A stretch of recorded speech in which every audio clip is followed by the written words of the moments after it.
تو insurance company جس طرح سے پیسے کما رہی ہے نا, شریعت میں پیسے کمانے کا یہ طریقہ جائز نہیں ہے کہ آپ کسی کی موت کے ساتھ پیسے کو مشروط کر دیں. دیکھو میں آپ سے 1 کروڑ روپے لیتا ہوں, انشورنس کمپنی میں یہی ہو رہا ہے, اور اگر فائدہ ہو بھی رہا ہے, انسانیت کا فائدہ بھی ہو رہا ہے, تو میں نے تو بتایا نا کہ جب جوا ہے یا سود ہے, بعض دفعہ لوگ کہتے ہیں کہ انشورنس کمپنی میں پیسے ڈوبتے نہیں ہیں, وہ تو پروفٹ کے ساتھ ساری رقم لوٹا دیتی ہے, تو وہ سود ہے پھر وہ.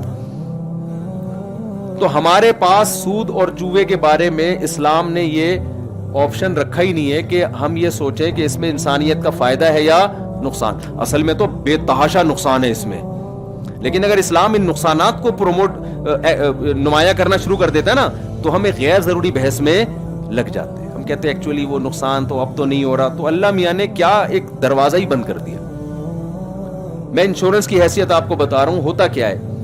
میں نے ان صاحب سے 1 کروڑ روپے لیے, یہ میں سادہ سی ایک مثال سمجھا رہا ہوں, اور ان کو میں نے انشور کر دیا کہ اب آپ کو نقصان ہوگا تو کس کے ذمہ ہے, میرے ذمہ تلافی.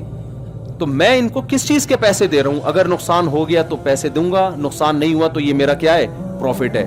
اسلام میں یہ طریقہ پیسہ کمانے کا جائز نہیں ہے, یہ جوا ہی ہے نا. بھائی چاند آیا تو یہ ہوگا, چھاپ آیا تو یہ ہوگا, یہ آپ کے اختیار میں تھوڑی ہے. کوئی اگلا بیمار ہو رہا ہے یا گاڑی کو ایکسیڈنٹ ہو رہا ہے, تو باہمی تعاون کا دوسرا کوئی بھی طریقہ اختیار کریں وہ ٹھیک ہے, انشورنس والا طریقہ ٹھیک نہیں ہے. باہمی تعاون کے اور بہت سارے طریقے ہوتے ہیں, کمیونٹیز بنی ہوئی ہوتی ہیں, لوگ اس میں چندہ دے رہے ہوتے ہیں, اس میں پھر غریبوں کے ساتھ, وہ بزنس نہیں ہو سکتا یہ. تو انشورنس کمپنیوں کا یہ بزنس ہے, نام اس کا لوگوں کو اس کے ساتھ تعاون ہے, لیکن حقیقت میں ہی کیا ہے, بزنس. تو اسلام نے ہمارے پاس آپشن ہی ختم کر دیا. بھائی انشورنس ہے تو حرام ہے, 2 اور 2 4 کی طرح. نہ اس میں جاب کرنے کی اجازت ہے, نہ آپ کو اس کا ممبر بننے کی اجازت ہے. ہاں بعض ملکوں میں انشورنس کروانا قانونی مجبوری ہے, وہ ایک الگ احکام ہے, وہاں تو آپ اسٹے کر ہی نہیں سکتے, اس کے احکام جبر کے ضرورت کے احکام الگ ہوتے ہیں. تو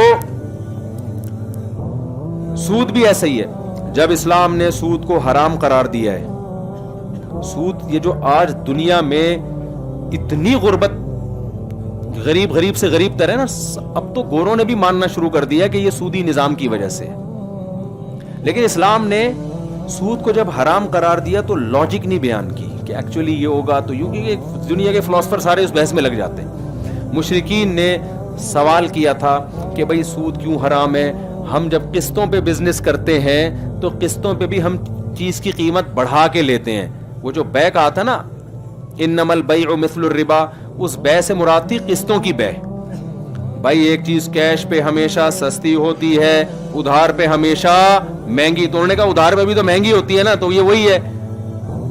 تو سود کیوں حرام ہے؟ اگر سود حرام ہے تو یہ بھی حرام ہونا چاہیے, اگر یہ حلال ہے تو وہ بھی حلال ہونا چاہیے. تو قرآن نے کیا جواب دیا؟ وہی جو شیطان کو جواب دیا تھا. آئی بات سمجھ میں؟ کیا جواب دیا؟ احل اللہ البیع وحرم الربا, کہ بھائی دونوں میں فرق یہ ہے کہ ایک کو اللہ نے حلال کر دیا ہے, ایک کو اللہ نے کیا کر دیا ہے؟ حرام. اور لا يقومون الا كما يتخبطه الشيطان من المس ذلك بانهم قالوا انما البيع مثل الربا. شیطان کو جو اللہ نے دھمکی دی نا کہ تجھ پر لعنت ہے, وہی دھمکی ان لوگوں کو بھی دی جو کہتے ہیں کہ سود کیوں حرام ہے. اللہ میاں نے کہا کہ جیسے شیطان نے میرے سامنے سجدے سے انکار کیا تو میں نے کہا لعنت ہے تجھ پر, دلائل نہیں دیے. تو جو کہتے ہیں سود اور خرید و فروخت ایک جیسی ہے لہذا ہم اس کو حرام نہیں مانیں گے, ان کو بھی اللہ نے جہنم کی وعید سنائی ہے. اللہ میاں نے کیا کہا بھائی؟ انما البیع مثل الربا.